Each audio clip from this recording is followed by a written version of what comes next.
नमस्कार दोस्तों, मेरा नाम है अंकित और आप देख रहे हैं जय महाकाल चैनल। इस वीडियो को अंत तक देखिए ताकि आपसे कोई जानकारी मिस ना हो। वीडियो को लाइक भी कीजिए।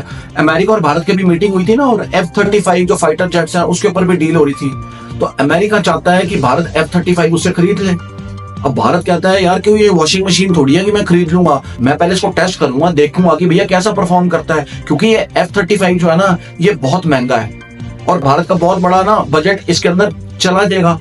अमेरिका तब से हैरान है यार, भारत ने हमारे F-35 को ठुकरा दिया, भारत ले नहीं रहा, क्योंकि अमेरिका F-35 ना बहुत कम कंट्रीज को देता है और उनके साथ देता है जिसके ऊपर ना उसको डिफेंस के ट्रस्ट इश्यूज ना हो। चाइना और पाकिस्तान भी हैरान है यार, इतना बड़ा ऑफर भारत ने ठुकरा दिया, तो इसके पीछे ना भारत की कोई ना कोई बड़ी प्लानिंग जरूर होगी। अमेरिका, पाकिस्तान का और चाइना का सोचना बिल्कुल सही है, क्योंकि भारत जो है ना अपनी स्क्वाड्रन को पूरा करना चाहता है। 450 से 500 जेट्स के ऊपर भारत काम कर रहा है, जिसको वो इन्वॉल्व करेगा अपने स्क्वाड्रन के अंदर। जो अमेरिका के F-35 है ना, ये इसको बोला जाता है यार ये एक निंजा है, ये इतना फास्ट फाइटर जेट है कि रडार पे नहीं आता, ये कब निकल गया और कब तबाह करके चला गया दुश्मन को पता भी नहीं लगता। इसको बादशाह कहा जाता है आसमान का, तभी भारत नहीं इसको ले रहा। तो अमेरिका का ना तब से मत्था घूमा पड़ा है। भारत की 42 स्क्वाड्रन्स हैं, ठीक है, उसमें से अभी 30 पूरे किए हैं। हमें तो पाकिस्तान का सीमा भी देखनी है और चाइना की सीमा भी देखनी है, तो हमें क्वालिटी भी चाहिए और क्वांटिटी भी चाहिए।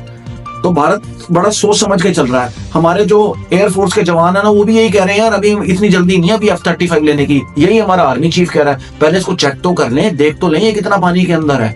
तो ये सारी डिस्कशंस चल रही हैं, क्योंकि हमें अपने स्क्वाड्रन को पूरा करना है ना यार। हमारी स्क्वाड्रन अभी 42 की और 30 है हमारे पास पूरे, तो अगर हम इसको ही खरीदने बैठ गए, ये महंगा ही इतना, हमारी स्क्वाड्रन पूरी नहीं हो पाएगी। ठीक है, सबसे बड़ा इशू ये है। अब जो हमारे आर्मी चीफ का कहना है ना, उसका कहना है कि लॉजिस्टिक डिजास्टर्स भी हो सकते हैं F-35 के साथ। वो क्यों? क्योंकि इसको उड़ाने के लिए ना नए सिरे से पूरा सिस्टम तैयार करना पड़ेगा। उसके लिए खास हैंगर्स चाहिए, खास टूल्स चाहिए, खास ट्रेनिंग सिस्टम चाहिए, मेंटेनेंस का सारा सिस्टम बदलना पड़ेगा, जो कि आसान बात नहीं है। और ये इतना एडवांस फाइटर जेट है ना कि जो हमारे एयरफोर्स के जवान है ना उनकी तैयारी को पूरी तरह से अपग्रेड करना पड़ेगा, और वो भी बहुत बड़े लेवल के ऊपर। तो ये सब करना इतना आसान नहीं है। यदि थोड़ी सी भी गड़बड़ी हुई ना तो काफी भारत को नुकसान हो सकता है, क्योंकि ये बहुत एक्सपेंसिव है F-35। जो हमारे आर्मी चीफ है ना वो ये भी कह रहे हैं यार क्या पता ये F-35 हमारे मौसम में सही से उड़ान भर पाएगा नहीं भर पाएगा, ऑपरेट कर पाएगा नहीं कर पाएगा, ऊंची पहाड़ियों के अंदर, गर्म रेगिस्तान के अंदर, या फिर जो हमारे स्वदेशी जेट्स है जैसे कि तेजस हो गया, MQ हो गया, या फिर TED-BF हो गया, उनके साथ क्या ये सहयोग कर पाएगा, उनके साथ क्या तालमेल इसका बैठेगा। तो ये सारी चीजें हमें देखनी पड़ेंगी, क्योंकि भारत दोस्तों अब आत्मनिर्भर हो चुका है। भारत अपने खुद के फाइटर जेट्स बना रहे हैं, जैसे कि तेजस हो गया, MK, TED-BF। तो भारत का फोकस जो है ना वो अपने स्वदेशी फाइटर जेट्स के ऊपर ज्यादा है। इसीलिए भारत एक मेगा प्लान बना रहा है जिसके तहत वो सैकड़ों फाइटर जेट्स तैयार कर रहा है। इंडियन एयरफोर्स के चीफ है ना, उन्होंने HAL को बोला है कि तुम ऑर्डर में तेजी करो। 40 MK-1 तेजस तो बन के तैयार हो चुके हैं, जो मिल भी चुके हैं। 83 MK-1 का ऑन ऑर्डर जो है ना वो चल रहा है, जिसका अमाउंट है 46,898 करोड़ रुपया। इसके अलावा 97 और तेजस MK-1 के लिए 66,000 करोड़ का प्लान भी बनाया जा रहा है। तेजस मार्क 2 भी आने वाला, जो कि और बड़ा स्ट्रॉन्ग है।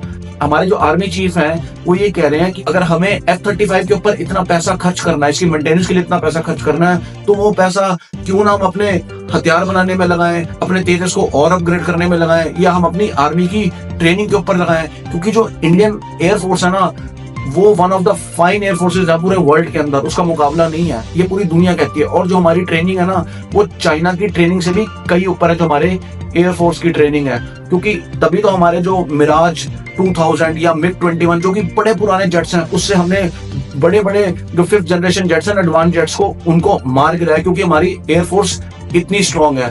अब भारत जो है वो MK के ऊपर काम कर ही रहा है, और 2030 तक प्लान है कि भारत MK को ले आएगा। MK कहीं F-35 से कम नहीं है, क्योंकि वही स्पीड है और वही टेक्नोलॉजी है हमारे पास। और हमारे साइंटिस्ट और इंजीनियर्स ना सुबह शाम लगे पड़े हैं कि नई से नई फाइटर जेट्स बनाए। तो इसलिए हमारे जो चीफ है ना वो ये कह रहे हैं हमें इतनी जल्दी नहीं है F-35 लेने की। हमारा तेजस इतना स्ट्रॉन्ग है, भले ही वो छोटा साइज में, लेकिन उसकी स्पीड बहुत तेज है और दुश्मन को वो तबाह कर सकता है। तो दोस्तों भारत का जो फोकस है ना वो ये है कि हम खुद के फाइटर जेट्स बनाएं, ताकि दुनिया भी कहे यार वाह, भारत ने जो काम करके दिखाया है और वो बड़े बड़े देश ही कर सकते हैं। और भारत अपने खुद फाइटर जेट्स के ऊपर ज्यादा फोकस करना चाहता है, बजाय कि जल्दी करके F-35 के अंदर ज्यादा पैसे इन्वेस्ट कर दे। तो दोस्तों, आपको क्या लगता है भारत के इस प्लान के बारे में? भारत जो पेशेंस रख रहा है और अपने खुद के फाइटर जेट्स के ऊपर फोकस कर रहा है, क्या वो ठीक है, या भारत को जाना चाहिए अमेरिका के F-35 के साथ?